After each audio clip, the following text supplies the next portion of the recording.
Welcome to the capital of Catalonia and welcome to our tour of 50 places in Barcelona that we think are really worth visiting. If this is your first time in Barcelona, we hope this list will give you lots of ideas for your stay in the city. If you are a Barcelona veteran, we hope you will discover some places you didn't know about and inspire you to visit them. Hola, ¿qué tal? Hello, welcome to the channel where we want you to be happier traveling around the Iberian Peninsula with the help of our videos and of our self-guided walking tours. Let's start with the list in alphabetical order. You will find links to all the places mentioned during the program in the first comment below the video. The Aeri del Port, also known as Teleférico del Puerto, the port cable car, transports passengers between La Barceloneta and Montjuïc mountain. The cable car and its two towers have been part of Barcelona's landscape since its inauguration in 1931. In 10 minutes, the red cabins of the cable car travel a distance of 1,292 meters, suspended from two large metal towers that are part of Barcelona's historical and artistic heritage. The ascent to the tower at the end of La Barceloneta is done by elevator, and even before you get on the cable car, you can enjoy beautiful views. When it is time to enter the cabin, you feel a little chill in your stomach, but the moment of departure and the 10-minute ride pass very quickly. The ride over the port of Barcelona is simply spectacular. There are 2 points of access. One is through the tower in the Barceloneta neighborhood, which can be reached by bus V15 or V19. The other is in the Montjuïc Park, which is reached by bus 150. The ride is paid and we recommend you arrive with your ticket booked in advance. The opening hours depend on the date of the year. O Ayuntamiento, the Barcelona City Hall building, is located in the Plaça Sant Jaume, the square in the heart of the Gothic quarter, right in front of the Palau de la Generalitat, the seat of the government of Catalonia. The main hall and the Gothic staircase of the town hall house a large number of works of art by classical and contemporary artists. On Sundays, it is possible to take part in a free 1-hour guided tour of the interior of the building, which includes the room where the municipal chamber meets, the Chronicles room, decorated with impressive paintings, and the highlight, the magnificent Salón del Ciento, built in the 14th century to be the meeting place of the Conseil de Cent, the Council of 100, a medieval institution made up of 100 people who governed the city. The Jaume I metro station is very close to the town hall. Guided tours take place on Sunday mornings and are available in Spanish, English and Catalan. They are free, but we recommend you book your place in advance. The Arc de Triunfo is one of the most spectacular monuments of Barcelona and was built to be the gateway to the Universal Exhibition of 1888. The avenue that begins there leads to the Parc de la Ciutadella, which we will visit later in the video. The arch was built with exposed brick, following the neo-mudéjar style very much in vogue at the time. This style shows the fusion of Islamic elements with other Christian styles, using exposed brick not only as a building material but also as decoration. Unlike other arches in which the military spirit predominates, the Barcelona Arch emphasizes artistic, scientific and economic progress rather than the commemoration of military victories. The arch symbolizes Barcelona's gateway to modernity. For this reason, the arch's 4 friezes depict scenes from civilian life. The Arc de Triunfo metro station is nearby. The Anel Olímpica, the Olympic ring, is one of the most important legacies left by the celebration of the Olympic Games in the city of Barcelona in 1992. The ring, located in the Montjuïc mountain, was the heart of this great sporting event.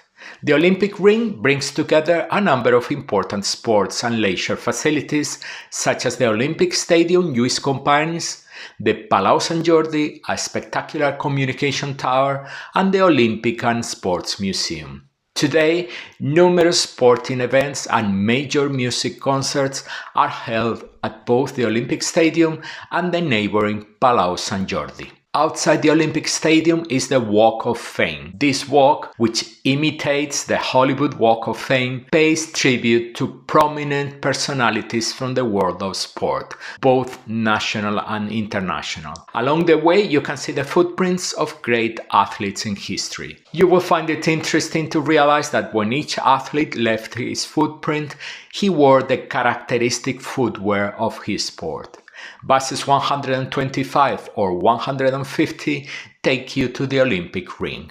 CaixaForum Barcelona is the name of a cultural center managed by the financial institution La Caixa. The building occupies a former textile factory, a beautiful and unique example of modernist industrial architecture in the city, designed by the renowned modernist architect Josep Puig i Cadafalch. In addition to its permanent collection, CaixaForum hosts temporary exhibitions which are usually of excellent quality. Entering CaixaForum, you can visit different parts of the old factory. The center has also a nice cafe on its premises. Metro station Plaza de España is nearby. The center opens from Monday to Sunday and there is an entrance fee. Camp Nou is FC Barcelona's stadium and one of the most visited tourist attractions in the city. The stadium, located in the district of Les Corts, was inaugurated in 1957 and is about to complete a major renovation that will leave it with a capacity for 105,000 spectators. The new Camp Nou is scheduled to open its doors in 2026. FC Barcelona, or Barça, founded in 1899, is a symbol for the city of Barcelona and Catalonia. As such, its stadium is much more than just a venue for sporting events. It is a mecca for many soccer fans around the world. Camp Nou Experience is the name given to the tour of the facilities, which will be revamped when the stadium is inaugurated again. The Palau Real metro station provides easy access to Camp Nou, as do many bus lines. Casa Batlló, Batlló House, is one of the most important and impressive works of genius Antoni Gaudí, and was declared a UNESCO World Heritage Site in 2005. A wealthy businessman commissioned the almost total remodeling of a building to Gaudí, who by then was already a famous architect. The work was completed between 1904 and 1906, and Gaudí's work reflects a very personal style inspired by the organic forms of nature. Gaudí created a new facade with undulating walls. At the top of the building, a tower crowned with a four-armed cross recalls the sword of Sant Jordi piercing the body of the dragon, a reference to Saint George, patron saint of Catalonia. If the facade and exterior parts of Casa Batlló leave everyone speechless, the interior is equally impressive, with wonderful surprises at each turn. The Passeig de Gràcia metro station is next to Casa Batlló. Entrance is paid and the house is open from Monday to Sunday. At 173 meters above sea level, at the top of Montjuïc Park, stands an emblematic fortress. The Castell de Montjuïc, Montjuïc Castle, has been a symbol of the repression and battles that have been fought throughout the history of Barcelona. At several times in its history, the city of Barcelona was bombarded from the castle, which was also used as a prison. With its privileged location, it allows a complete panoramic view of the city of Barcelona and a wide control of the accesses from the sea. The current appearance of the castle dates from the 18th century. Since 2007, the castle is owned by Barcelona City Council. It is worth a visit for its magnificent views, both of the port and the city, and for its history. Bus line 150 takes you to the castle. It is open from Monday to Sunday and entrance is paid, with free admission on Sundays. Officially the Metropolitan Basilica Cathedral of the Holy Cross and Saint Eulalia, which is the patron saint of Barcelona, the Cathedral of Barcelona occupies a prominent place in the heart of the Gothic quarter of the city. The Gothic cathedral received a new facade in the 19th century which attempts to follow the original style of the temple. The dome was completed in 1913. The interior of the cathedral follows the line of the great Gothic cathedrals. The most surprising part of the cathedral is probably its 14th century cloister decorated with palm trees. The visitor does not expect to find an oasis in the middle of the Gothic quarter, let alone within the walls of a cathedral. In the cloister you can see a flock of 13 geese, supposedly representing the age of Saint Eulalia when she was martyred. The Jaume I metro station is the closest to the cathedral. You have to pay to visit the interior of the cathedral. The temple is open from Monday to Sunday. The CCCB, Center of Contemporary Culture of Barcelona, was inaugurated in 1994. The beautiful Pati de les Dones, women's courtyard, is the central element of the CCCB, which provides access to the different parts of the cultural center. It is a beautiful place where the old and the modern merge, reflected in the immense glass facade integrated into the old building. But the reason we have included CCCB in the list is because it hosts temporary exhibitions that are always of superlative quality. The Universitat metro station is the closest to the CCCB. Admission is paid with free hours on Sundays and the center is open Tuesday through Sunday. The Centro Comercial Arenas de Barcelona is a very different shopping mall. Opened in 2011, it is surprising because of the building it occupies, the former Plaza de Toros de las Arenas, the Arenas bull ring. After the last bullfight in 1977, the space was abandoned until it was completely renovated to become a beautiful shopping center. The real highlight of the shopping center is the fantastic terrace at the top of the building. It is a circular terrace that offers 360-degree views of this part of Barcelona. You can go up to the terrace using a paid panoramic elevator located outside the building. But you can also go up to the terrace using the elevators and escalators available inside the shopping center free of charge. The Plaza de España metro station has direct access to the shopping mall, which is open from Monday to Sunday. The Eixample, Ensanche in Spanish, is a feature of Barcelona's urban planning that everyone should know, understand and admire. In the 19th century, Barcelona, surrounded by a wall that contained it within what was the old city, reached a high population density that required a new type of city. The project to expand Barcelona was carried out by the engineer Ildefonso Cerdà and was called Proyecto de Reforma y Ensanche de Barcelona. Ensanche in Spanish, Eixample in Catalan, roughly translated as enlargement, is the name that the new district would eventually receive. The current Ensanche only partially reflects the engineer's original plan, as it has undergone several subsequent modifications. The Ensanche is a district of Barcelona characterized by the regular layout of its streets, which form almost perfect squares. The streets run parallel or perpendicular to the sea, and the ends of the blocks coincide with the cardinal points. It is an area of wide streets and sidewalks. The Eixample could be defined also as an outdoor Art Nouveau amusement park, and that is because this area of the city concentrates the largest number of modernist buildings, turning this Art Nouveau into a wonderful attraction. In the Eixample, you can appreciate a very typical element in the corners of the blocks, the chaflan, the rectilinear design of the corners of the blocks. One of the most prominent avenues of the Eixample is Paseo de Gracia, the poshest avenue of Barcelona, which in addition to concentrating some of the most famous modernist buildings, houses luxury hotels and designer stores.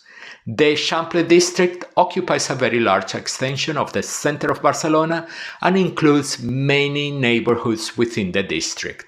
At its heart, Paseo de Gracia has 3 metro stations, making it very easy to reach. The World is Born in Every Kiss is a photo mosaic made by photographer Joan and ceramist Antoni Comella. It was unveiled in 2014 to commemorate the 3rd centenary of the Catalan defeat in the War of the Spanish Succession. Readers of the local newspaper El Periódico sent the paper photographs reflecting the theme Moments of Freedom. With them, the artists created 4,000 ceramic pieces that together form the image of 2 people kissing. When it was inaugurated, the mural was to have a limited life, but fortunately, the Barcelona City Council decided to make it permanent. The mural is near the Barcelona Cathedral. It can be reached from Catalunya or Jaume I metro stations. Encants Barcelona is one of the oldest flea markets in Europe. Its origins date back to the Middle Ages. Throughout its history, Encants has changed locations several times within the city of Barcelona until it finally settled in a modern project inaugurated in September 2013. The new market is a large open space, open on the sides, and with several floors connected by a continuous ramp. Under a wonderful roof extends a large square with hundreds of stalls selling a wide variety of products. In Encants, there are stores, typical flea market stalls, and spaces for auctions, a unique practice of the flea market. Large lots of objects are sold at the auction. Once the auction is over, the buyer of the lots individually resells the objects he bought in the same central space of the Encants. At Encants, you will find antiques, decorative objects, footwear, jewelry, new and used clothing, handicrafts, perfumery and cosmetics, machinery, furniture, accessories, stationery, and many objects for collectors. The nearest metro station is Glorious, and the market opens 4 days a week. On the occasion of the 1929 International Exposition, a large fountain was built on the avenue that runs from the Plaza de España to the National Palace. The term Fonte Mágica, magic fountain, describes the spectacle of music and light coordinated with the movement of water jets that takes place in this fountain at the end of the day when the sun sets. The Fonte Mágica is one of the most popular tourist attractions in Barcelona, attracting many people of different ages to the show. The movements of the water jets, which have more than 50 variations, alternate according to the music and changing colors, creating a truly magical spectacle that enchants all who witness it. On certain dates, the fountain's program changes. In September, the fountain is the stage for the final act of Barcelona's Mercat festival. In the weeks leading up to Christmas, the fountain's musical program is dominated by Christmas themes and carols. The sequence of music, light and water movements is repeated several times during the opening hours of the Magic Fountain, so you do not need to arrive right at the beginning of the show, nor to stay until the end. The Magic Fountain show was interrupted for several years due to the extreme drought suffered by the city of Barcelona. It is said that the fountain will be back in operation from September 2025, a date yet to be confirmed. The Plaza de España metro station is nearby, the show is free and only takes place on certain days of the week. Check the fountain website for more up-to-date information. The Fundació Joan Miró was a dream of the Catalan genius Joan Miró, who always wanted to make his work available to the general public. To make his dream come true, the artist inaugurated the Fundació Miró in 1975 in the Montjuïc Park. The architect Josep Lluís Sert, a friend of Miró's, designed the building that houses the foundation, an open space that not only has several rooms where Miró's paintings and sculptures are exhibited, but also numerous open terraces where the artist's works are also displayed. It was the first museum of contemporary art in Barcelona. The paintings and sculptures of the Foundation collection allow a chronological trip through Miró's work. The museum collection consists of more than 14,000 objects, including 225 paintings and 169 sculptures. Buses 55 and 150 stop in front of the museum, which is open Tuesday through Sunday. Admission is charged. In the middle of the pleasant Rambla del Raval, in the heart of the neighborhood of the same name, you can see a large cat, the work of Colombian artist Fernando Botero. The rounded shapes of the cat are typical of Botero's work. The cat delights children and adults alike. The Liceo and parallel metro stations are the closest to the cat. The Golondrinas, golondrina means swallow in Spanish, are a type of tourist boat that navigates the port of Barcelona. They started sailing in 1888. The Cuban businessman who founded the company decided to name his boats after a type of bird. Long before Barcelona became world famous, long before the tourist invasion, the Golondrinas were one of the classic rides in the city. I rode one of them when I was still a baby, or so I am told. The older, smaller models, which can still be seen in action, have two open decks on the sides. The more modern models, including the fiber catamarans, have an open deck on top and an enclosed space below. Golondrinas make two different courses. One is shorter and circumnavigates the port of Barcelona, including the cruise terminal, and the other goes out to the open sea, sailing to the Olympic port and beyond before returning. The starting point for the tours is at the foot of the Columbus Monument at the end of Las Ramblas. The nearest metro station is Drassanes. The boats sail from Monday to Sunday with timings depending on the time of the year. Prices also depend on the route. The Hospital de la Santa Creu i Sant Pau, or Hospital de Sant Pau for short, Hospital of the Holy Cross and St. Paul, is the greatest treasure of Catalan modernism. The hospital is in fact a true Art Nouveau city with streets, buildings and gardens. The Santa Creu i Sant Pau Hospital complex was officially inaugurated in 1930. The modernist architect Lluís Domènech i Montaner was in charge of the project, on which his son also worked, as well as prominent modernist artists. The impressive building at the entrance to the hospital is crowned by a tower and a clock. The facade is full of mosaics and sculptures. The hospital consists of 12 pavilions interconnected by a network of underground corridors. Domènech had a very modern vision when designing the hospital, separating the different parts of the hospital and ensuring plenty of greenery, light and tranquility for doctors and patients. The hospital was declared a UNESCO World Heritage Site in 1997. With the new growth of the city, it was necessary to expand the existing complex by constructing buildings for a new, modern hospital, which appears on the left in the image. After a thorough renovation that lasted 5 years, the hospital reopened its doors in February 2014. As we have repeatedly reported on the channel, we believe that the hospital is the underrated Barcelona attraction, a must-see for the beauty it houses inside. The closest metro station to the complex is Sant Pau 2 de Maig. It is open from Monday to Sunday and admission is paid. La Pedrera, the quarry, also known as Casa Milà, is one of Gaudí's most important works. It was commissioned by a wealthy young man who wanted a house that would blow Barcelona away. Because of its importance to the history of art and architecture, the Casa Milà was declared a UNESCO World Heritage Site in 1984.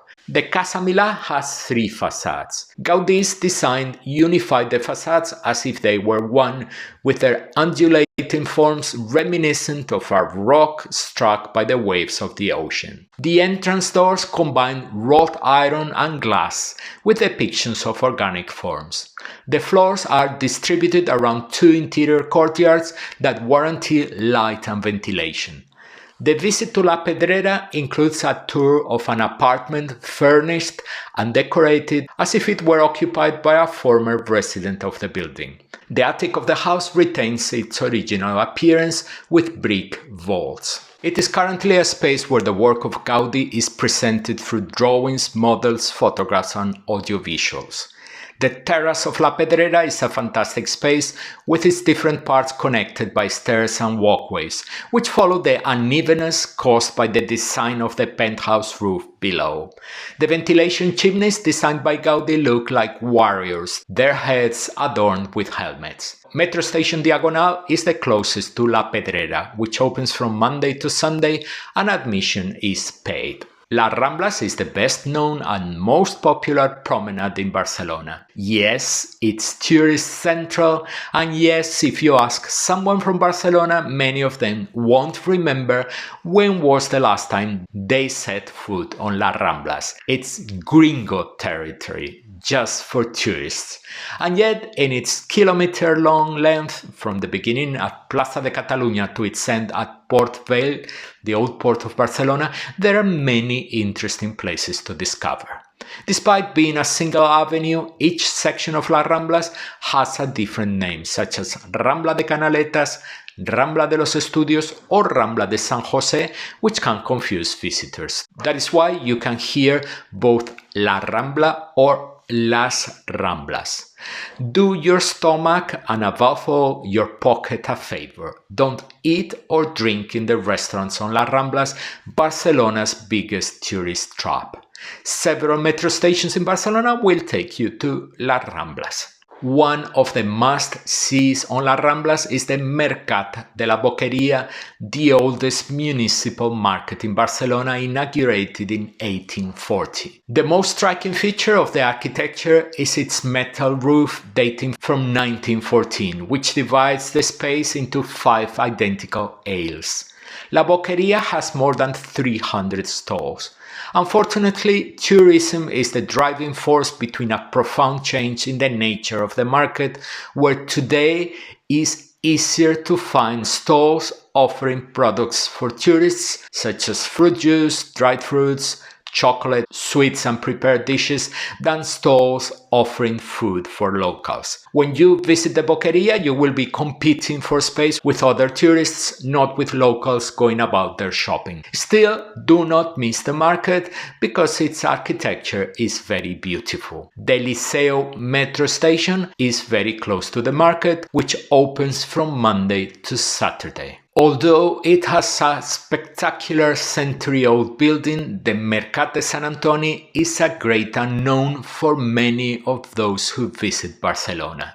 The market is located in the neighborhood of the same name, which is part of the Ensanche district. It is a beautiful modernist building inaugurated in 1882. Built with metal structures typical of the markets of the time, it is an example of the architectural possibilities offered by cast iron. The Barcelona coat of arms can be seen on the market gates. After years of renovation, the market reopened in 2018. Food stalls frequented by locals occupy the center of the market. Elsewhere, there are stores selling clothing, footwear, and household goods, the so-called Encants de Sant Antoni, where the new generations of fabric merchants that used to be in the parallel district meet. The Sant Antoni metro station is close to the market. The food stalls are open from Monday to Friday. The Encants are open Monday, Wednesday, Thursday, and Saturday. The Mercat de Santa Caterina has a long history and was the first covered market in the city when it opened in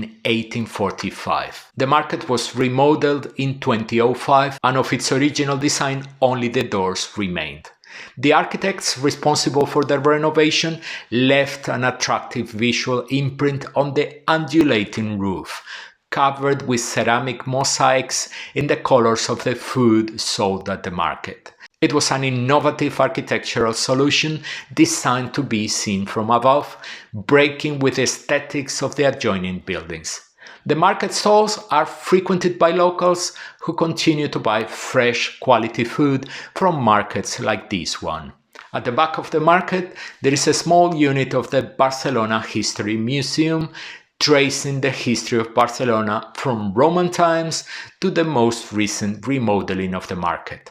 The closest metro station to the market is Jaume I, and the market opens from Monday to Saturday with different opening hours each day of the week. The Mercat del Born is probably the greatest example of modernist architecture based on iron structures. The market was once known as the Cathedral of Iron and Glass. The market was built in 1878. Until 1920, it was a market of the Born neighborhood within the district of La Ribera. From then on, it became the central fruit and vegetable market of Barcelona until 1977. In 2002, major restoration work began on the market, which was to house a large public library. During the restoration work, valuable archaeological remains from medieval times and the 18th century came to light. The market renovation project then took a new direction. It would cease to be a library and became what today, after several name changes, is known as El Born Museu d'Història de Barcelona, a museum inaugurated in September 2013. The archaeological finds located inside the market are preserved and can be seen from the walkways and corridors that surround the area. The nearest metro station is Barceloneta, and the market is open from Monday to Sunday. Admission to the market is free. You only have to pay an entrance fee to see the archaeological remains from up close or visit one of the temporary exhibitions. To help you optimize your time in Barcelona and make the most of your visit, we have published our very own Barcelona walking tours. They are electronic guides of our own that will take you through the most important must-see parts of Barcelona, including food stops along the way. No need to rack your brains on how to visit Barcelona, we've done that work for you. Our series of Barcelona walking tours are part of our collection of walking tours dedicated to the most important cities in Spain and published through our Travel Guides Spain and Portugal brand. Miradores de Montjuïc is a term we have chosen to encompass several belvederes of Montjuïc Park. It is not a place that exists under that name. They are viewpoints near the Montjuïc Castle and the Miramar Hotel that offer magnificent views of the city, as well as being located in gardens of great beauty. They will brighten the day for those who like panoramic views both towards the city and towards the port and the ocean. The Poble Sec and Miramar viewpoints are close to the Miramar Hotel. The Alcalde viewpoint is on the way between them and the castle. We recommend taking bus 150 to the castle and then walking down to the viewpoints. The viewpoints are open 24 hours a day and access is free. The Monumento a Colón, the Columbus Monument, which stands at the confluence of Las Ramblas and the sea, is one of the most recognizable images of Barcelona. The construction of the monument in honor of the navigator was part of the great renovation of Barcelona's coastline promoted by the Universal Exposition of 1888. The statue of Columbus is 7 meters high and is made of bronze. At the top of a large column, 60 meters high, the navigator Christopher Columbus points his finger towards the Americas, according to some, and towards the exit from Barcelona by sea to the Americas, according to those who understand better where the cardinal points are. At the top of the column, at the feet of Columbus, there is a viewpoint. It is reached by going up in a tiny, narrow elevator. The 360-degree views are very nice. The port, the Ramblas, Montjuïc, and other parts of Barcelona. Several informative plaques help identify the main sites. At the base of the column, there are 8 statues of lions and 8 reliefs reproducing historical moments in the life of Columbus. The nearest metro station to the monument is Drassanes, and the monument opens from Monday to Sunday. Access to the viewpoint is paid. Mujba was until recently the name given to what is now known as the Museu d'Història de Barcelona, Barcelona History Museum, a network of museums that tell the history of the city from the time of Barquino, the Roman city that gave birth to Barcelona. Among the several units, the one in Plaça del Rei is particularly interesting, as well as being the most important unit of the museum network. The museum, located partly in the basement of the Plaça del Rei, which we will visit later in the video, brings together objects found in excavations that portray several historical periods of the city. Entering the underground of the square is like traveling through the ancient streets of Barquino, the Barcelona of Roman times. The museum complex also consists of remains from 7th century Barcelona and buildings from 13th century medieval Barcelona. Among the medieval buildings are the Royal Palace with its beautiful Saló del Tinel and the Chapel of Santa Agata, which you can see if you visit the museum. The Jaume I station is very close to the museum, which opens from Tuesday to Sunday. The entrance, which allows you to visit all the museums of the network, is paid, but there are free opening times. The Museu d'Història de Catalunya, the Catalonia History Museum, is located in the Palau del Mar in Port Vell, the old port of Barcelona, just at the entrance to the Barceloneta district. It occupies the only remaining original building of the old port. The museum was created in 1996 to house objects related to the history of Catalonia from its origins to the present day. The museum is divided into 7 theme areas spread over 4 floors, which are connected by ramps. These spaces allow visitors to relive moments in the history of Catalonia with numerous recreations of different historical periods, starting with prehistory throughout the Middle Ages, industrialization, the Civil War and dictatorship, until the return of democracy. The terrace at the top of the building offers views of the city's old port. The Barceloneta metro station is very close to the museum, which opens from Tuesday to Sunday. Admission is paid, but there are free opening hours. You don't know how much we love museums that have a strong connection to the history of the city in which they are located. And the Barcelona Maritime Museum is a reminder of the city's maritime past. It is located in the building formerly occupied by the Royal Shipyards, a beautiful example of civic Gothic architecture. In these shipyards were built the ships that served the powerful Crown of Aragon.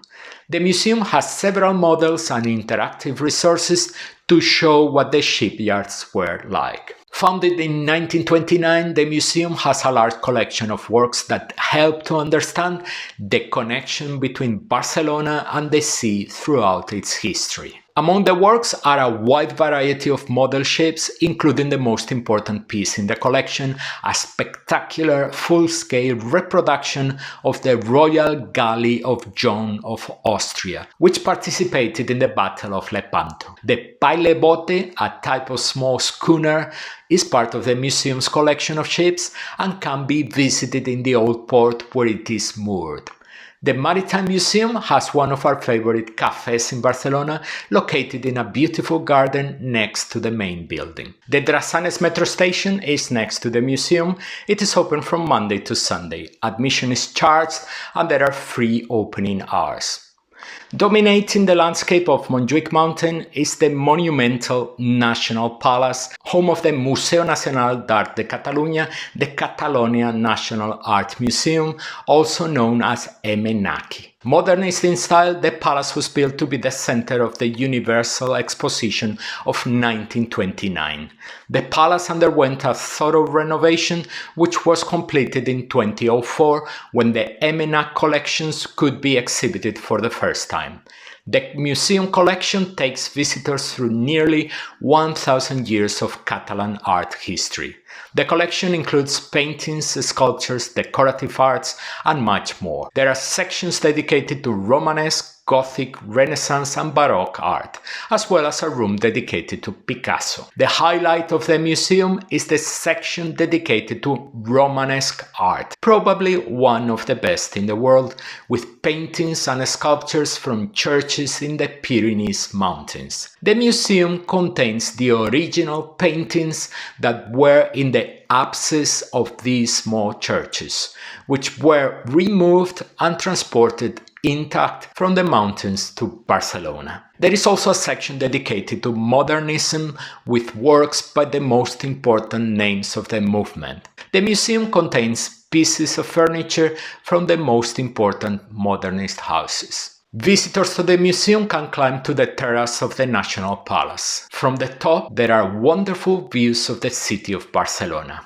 A walkway allows you to go around the terrace, walking between the large domes and towers at the top of the building. The climb to the terrace is done by elevator, and a few more flights of stairs you go down by elevator. The visit to the terrace is included in the entrance fee to the museum. Bus line 150 stops very close to the museum. The museum is open from Tuesday to Sunday. There is an entrance fee, but there are free opening hours. It is highly recommended to book the free entrance in advance in case you want to take advantage of the free opening hours. The Picasso Museum is located in one of the most important streets of medieval Barcelona. The museum, which opened 50 years ago, occupies 5 Gothic palaces that have been interconnected to form a unique museum space.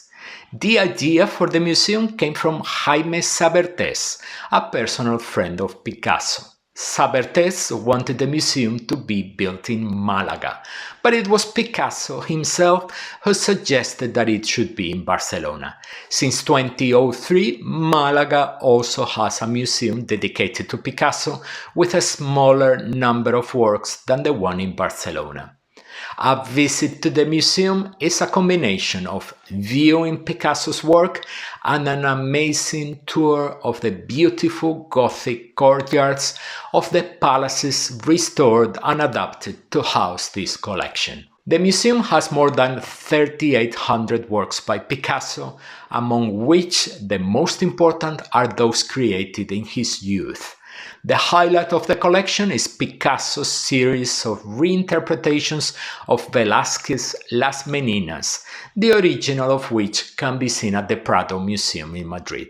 Jaume I station on Metro Line 4 is the closest to the museum. It is open from Tuesday to Sunday. You pay to visit the museum, but there are free opening times that must be booked 4 days before the date of the visit. The Palau de la Generalitat, the Palace of the Generalitat, the seat of the government of Catalonia, is located in the Plaça Sant Jaume in the heart of the city, just opposite the town hall that we saw at the beginning of the video. The facade of the Palau de la Generalitat is of neoclassical style, and inside, as a result of a long process of construction over time, there are a multitude of styles such as Gothic, Renaissance, and Baroque. Inside, the highlights are the Gothic gallery, the Gothic courtyard, the courtyard of orange trees, the Chapel of Sant Jordi, and the Salon de Sant Jordi, the main hall of the palace. It is possible to take a guided tour which will take you to many places of interest inside the palace, including the room where the Catalan government meets. If you are interested in history and politics, it is a fascinating and little known place. Jaume I station on Metro Line 4 is the closest station to the Palau. Guided tours usually take place on Sunday Sundays are free and must be booked in advance. Booking a guided tour is a bit of work, but well worth it. The Palau de la Música Catalana is one of the most important treasures of Catalan modernism. The modernist architect Lluís Domènech i Montaner, who also designed the Hospital de Sant Pau, which has already appeared in the video, was commissioned to build a grandiose concert hall that would be a center of reference for Catalan music. The Palau was built between 1905 and 1908 and is undoubtedly one of the most splendid works not only of the architect but of all of Barcelona modernism. With a very limited surface area and surrounded by narrow streets, the project was a real challenge for the architect. In 1997, the Palau was declared a World Heritage Site by UNESCO. The facade of the Palau is striking. In the corner, there is a large sculptural group like the prow of a ship, representing an allegory of popular music. The mosaic covers much of the ceilings, walls and columns, always with a profusion of floral motifs. If the exterior of the Palau is astonishing, the emotions are intensified inside, because the concert hall is a unique Art Nouveau show, with its colorful stained glass windows, mosaics and sculptures. On the roof, the incredible skylight, which weighs a ton, is a marvel. On the stage, a group of sculptures with musical motifs represent 18 muses of music. Make sure you enter the Café Palau and feel the special flavor of this place. The Urquinaona metro station is the closest to the Palau, which opens from Monday to Sunday. The visit is paid, there is an unguided visit and a more expensive guided tour, which we recommend to make the most of the tour inside the Palau. The Palau Güell is one of Antoni Gaudí's most important works. Gaudí, who was 34 years old at the time, was commissioned to build the residence of the Güell family. Eusebi Güell was an important and very rich businessman and a great patron of Catalan culture. He bet on the talent of Gaudí when the architect had not yet achieved fame. Gaudí was given budgetary freedom to create a palace capable of hosting political, cultural and artistic gatherings. The result was one of the first modernist buildings in the world. The facade is clad in stone and adorned with marvelous ironwork. Inside, Gaudí used the finest materials, including marble. At the top of the building, there are several chimneys on the terrace of the building, all in different shapes and colors. The chimneys resemble trees, and in them Gaudí used for the first time the trencadís, the ceramic fragments that would become one of his hallmarks. The Palau was declared a World Heritage Site by UNESCO in 1984. The Liceu metro station is the closest to the Palau. It is open from Tuesday to Sunday and the entrance is paid. The Parc de la Ciutadella, the Citadel Park in the heart of the city, is one of the most important parks in Barcelona. It is also the oldest. It was built on the occasion of the Universal Exposition of 1888, using a space formerly occupied by the old fortress of the city, the Citadel. In the park, you can still see several buildings built specifically for the 1888 exposition, including the Castle of the Three Dragons, work of modernist architect Domènech i Montaner, and also the Hivernacle and the Umbracle, two large greenhouses installed in the park. The Hivernacle was built with iron and glass, imitating London's Crystal Palace. The Barcelona Zoo is also located inside the park. The largest building in the park, made of red brick, is the Parliament of Catalonia, the Legislative Assembly of Catalonia. One of the most beautiful parts of the park is the pond with its monumental fountain. The best sculptors of the time worked on this monument, among them young Gaudí, who collaborated in some elements of the design of the waterfall. The park is a very popular place for locals and visitors who take the opportunity to stroll, relax and exercise. To get to the park, you can take the Arc de Triunfo or the Barceloneta stations of the city's metro. The park is open from Monday to Sunday from 7 a.m. to 10:30 p.m.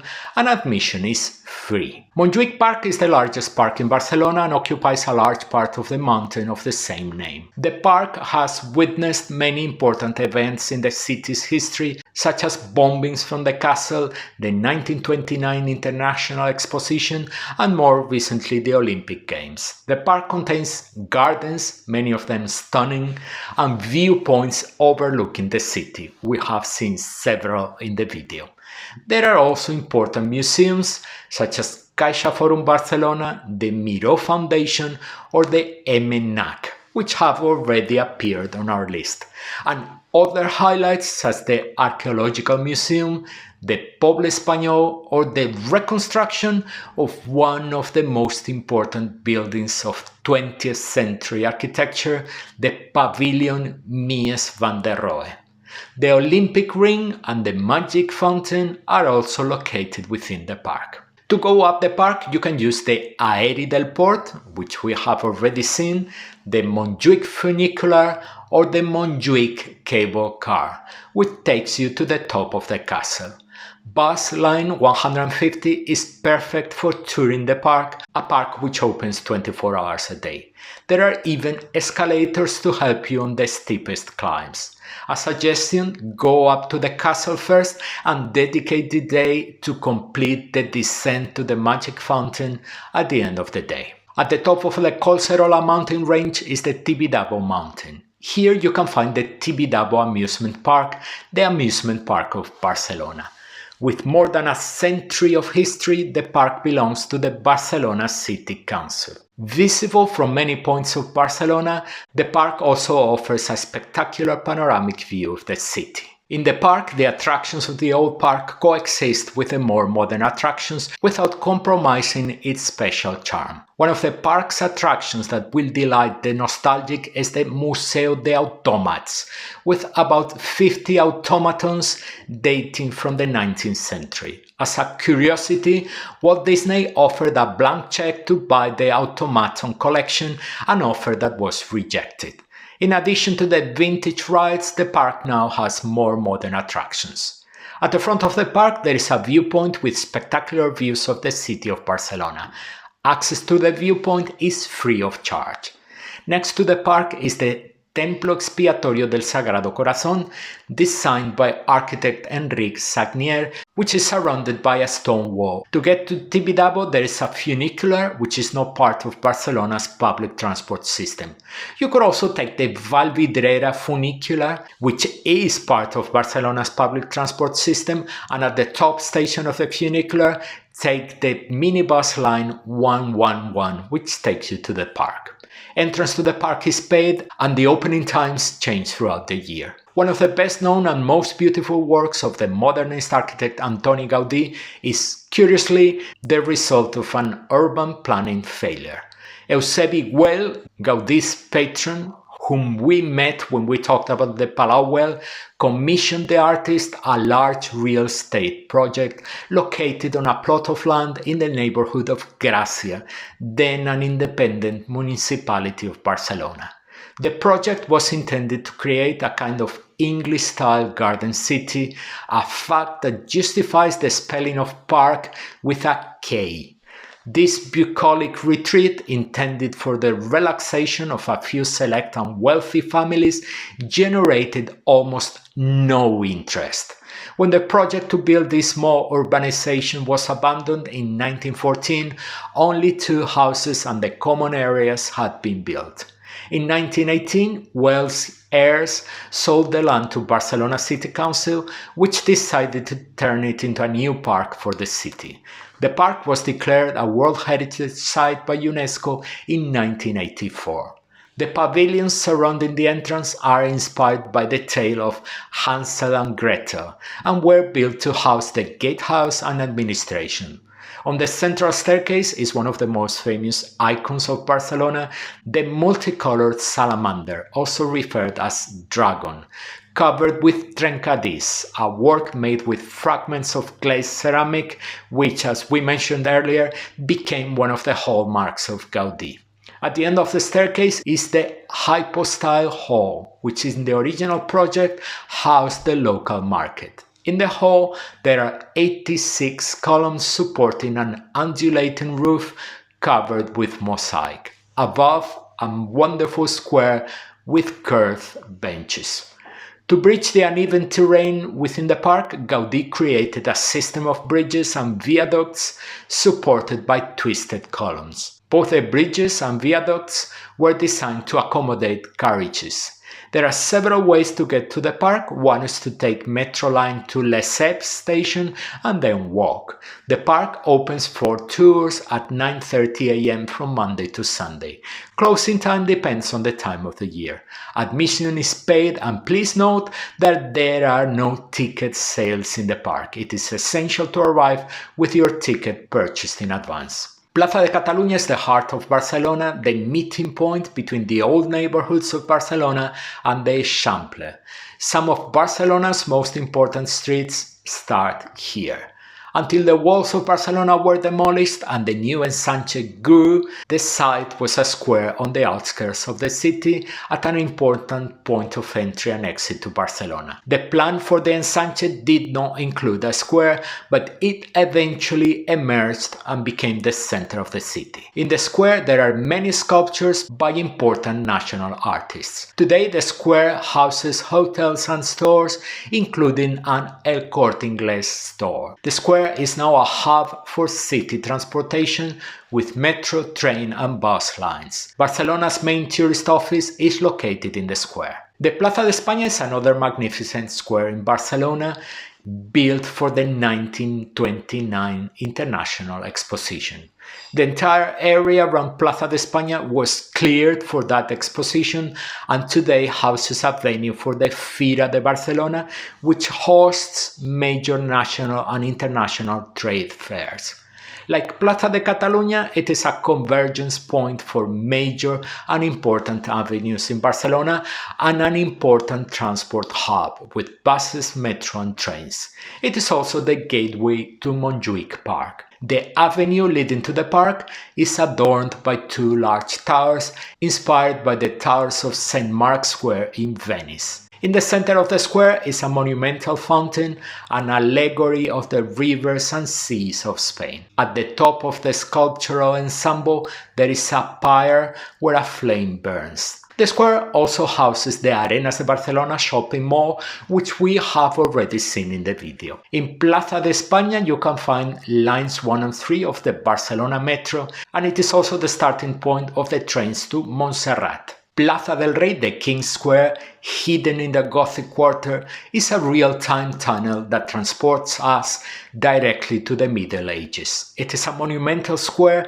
surrounded by Gothic and Renaissance buildings. The main building, which dominates the square, is the Royal Palace, where the Counts of Catalonia lived until the 15th century. It is a Gothic building with a large tower. Inside, the most beautiful room is the Saló del Tinel, which we saw when we visited the Barcelona History Museum. To the right of the square is the Royal Chapel of Santa Águeda, built on the Roman wall. To the left, the Lieutenant's Palace, now the seat of the Archive of the Crown of Aragon. Jaume I Station is the closest to the square. Plaça Reial, the Royal Square, not to be confused with the Plaça del Rei, the King's Square that we have just seen, is a beautiful and elegant square in the Gothic Quarter, very close to Las Ramblas. Its construction dates back to the mid-19th century, bringing together many important families of the Catalan society of the time. It has a rectangular shape and a neoclassical design. Several passages connect the square with the streets of the Gothic Quarter. The porticos of the building, the palm trees and the central fountain give the square a touch of refinement. Two beautiful lamps that you will see in the square are the work of a young Gaudí at the beginning of his career, a commission from the Barcelona City Council. The Liceu metro station is close to the square. Port Vell, the Old Port, is the oldest part of Barcelona's large harbour. The part of the port closest to La Barceloneta is mainly used by pleasure boats, including large yachts. You can tour the old port on a Golondrina, the traditional tourist boat we have already talked about in the video. Another excellent way to see the port is by taking the cable car that crosses the area, which we also talked about at the beginning of the video. Because of its location, the port is a very popular area of the city, hosting numerous events throughout the year, including an important Christmas market.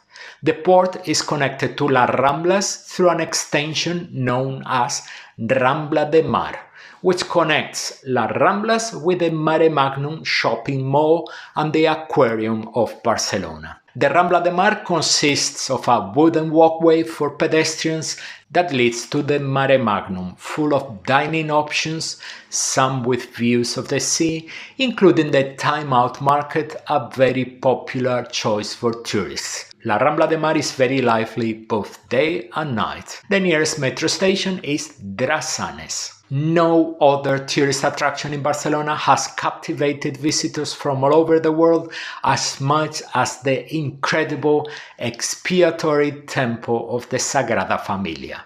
The temple is undoubtedly one of the city's must-see attractions and one of the most emblematic works of Catalan modernist genius Antoni Gaudí. It is also a striking presence in the city's skyline. The scaffolding and cranes clearly indicate that it is an unfinished work. Gaudí died in 1926 when the work was still in its infancy. There is still no certain date for its completion, although by 2026 most of the work should be finished. The impressive Nativity facade, with its organic forms, unusual in the facades of other temples, includes unexpected elements such as trees, animals and fruits, which are surprising and innovative. Before his death, Gaudí completely finished this facade. As the work always depended on donations, progress was very slow. Gaudí knew that he would not see the temple finished and wanted to leave at least one finished facade, which would serve as a guide for the rest of the temple. This facade and the crypt of the basilica, where Gaudí himself is buried, are the only two parts of the church recognized as World Heritage Sites by UNESCO. The Passion facade is located at the opposite end of the church. This facade was entirely built after Gaudí's death, and among other curious elements, it shows, next to a figure representing Gaudí, warriors whose heads are very reminiscent of the chimneys of La Pedrera. Inside, in the large central space, you will feel a sense of harmony with nature. The columns on which the temple stands are like tree trunks, throughout which the sun's ray filter like in a forest. The effects created by the numerous stained glass windows inside the basilica are impressive. Once again, Gaudí was inspired by nature to harmoniously combine the aesthetic and the functional. When the church is completed, it will have 18 towers. One for each apostle, one for each evangelist, and the lantern towers of Jesus and the Virgin Mary. The tallest tower, that of Jesus, will be 172 meters high. The Sagrada Familia metro station is next to the church. The temple opens from Monday to Sunday and the visit is paid. You can visit only the basilica or pay a more expensive ticket that allows you to climb one of the towers. It is absolutely essential to arrive at the Sagrada Familia with the entrance booked in advance. Barcelona may have other larger or more spectacular churches, but none has an interior as impressive as that of the Basilica of Santa Maria del Mar. Built entirely in Catalan Gothic style, it is surprising for its spaciousness, lightness and grandeur. It is a church that captivates by its simplicity. In it, you will not find the elaborate decorations of the facade of the cathedral. The temple took 55 years to be built, designed to serve the merchants and shipbuilders of Barcelona at the time. In the relatively short construction period, there was no overlapping of architectural styles, and the church is a unique example of pure Catalan Gothic style. The Gothic style of the interior is clean and harmonious, with the three naves almost at the same height, columns very high and well separated from each other, something unique in medieval churches around the world. The stained glass windows are elements that help to create a very special atmosphere inside the temple. The Jaume I metro station is the closest to the basilica, which opens from Monday to Sunday. The entrance is paid with free visiting hours at the end of the day. Hidden inside a small palace, there are 4 columns of what was the Temple of Augustus, dedicated to the cult of Caesar Augustus and built in the 1st century BC. The temple stands at the highest point of Barquino, the Roman city, at the top of Mount Taber. It was a temple dedicated to the worship of Emperor Augustus. The temple was demolished, and in the 19th century, 3 columns were found during the construction of the palace that today houses the temple. A 4th column was located in the Plaça del Rei, which we visited earlier, and was incorporated into the monumental complex. The nearest metro station is Jaume I, and the temple opens from Monday to Sunday. Admission is free. In 2003, Barcelona's skyline incorporated its most modern icon. The Torre Akbar now renamed Torre Glorious. The 144-meter-high tower is the work of architect Jean Nouvel and a local architecture firm. It belonged to the Akbar Group, a multinational that manages water resources, and was sold in 2013 to a real estate group. Today, it is possible to climb to a lookout point to contemplate the views from the top of the tower. The visit to the tower is very interesting and is divided into 2 very different parts. In the basement of the tower is the Hipermirador Barcelona, an amazing interactive experience in real time. And on the 30th floor, reached on an elevator, there is an observation deck with spectacular 360 views of all areas of Barcelona. The Glorious Tower has special lighting at night, which changes throughout the year with season Christmas lights during the period. The Glorious metro station is next to the tower, which opens from Monday to Sunday. You pay to go up to the viewpoint. Barcelona recently opened a promenade known as Passeig del Trencaones, the Breakwater Promenade, which allows you to walk past the W Hotel, along the sea, overlooking the harbor and the mountain of Montjuïc. At the end of the 1400-meter walk, walking on the breakwater that protects the port of Barcelona from the waters of the ocean, there is a small viewpoint. This promenade was a classic meeting point for locals during the 20th century and has been recently restored. You will find locals practicing sports and tourists looking for the view. The V15 bus line takes you close to the W Hotel. The promenade is open 24 hours a day and access is free. At the top of the Turó de la Rovira, Turó means hill in Catalan, are the remains of the anti-aircraft batteries that protected Barcelona during the Spanish Civil War. For this reason, the area is also known as the Carmel Bunkers.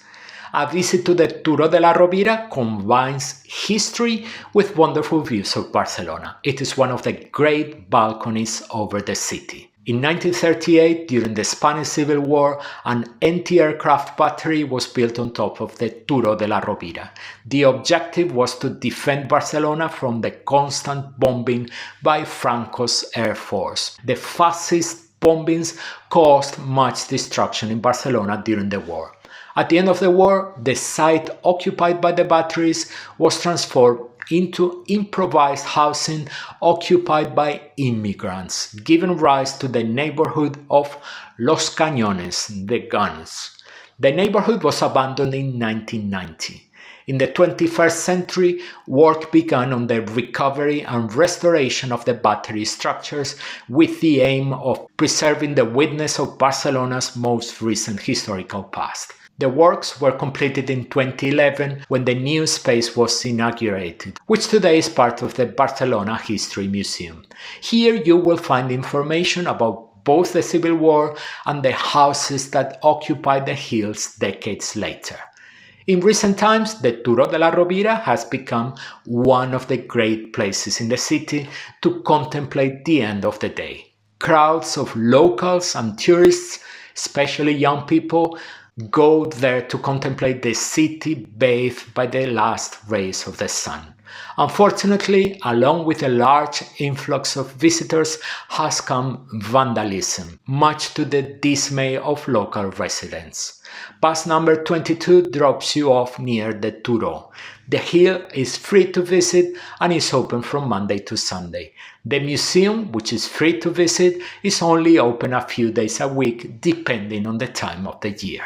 On the screen you will now see our list of videos dedicated to the city of Barcelona, a complete compilation of information to make your visit to the capital of Catalonia perfect. We discuss everything there. We're waiting for you in those videos.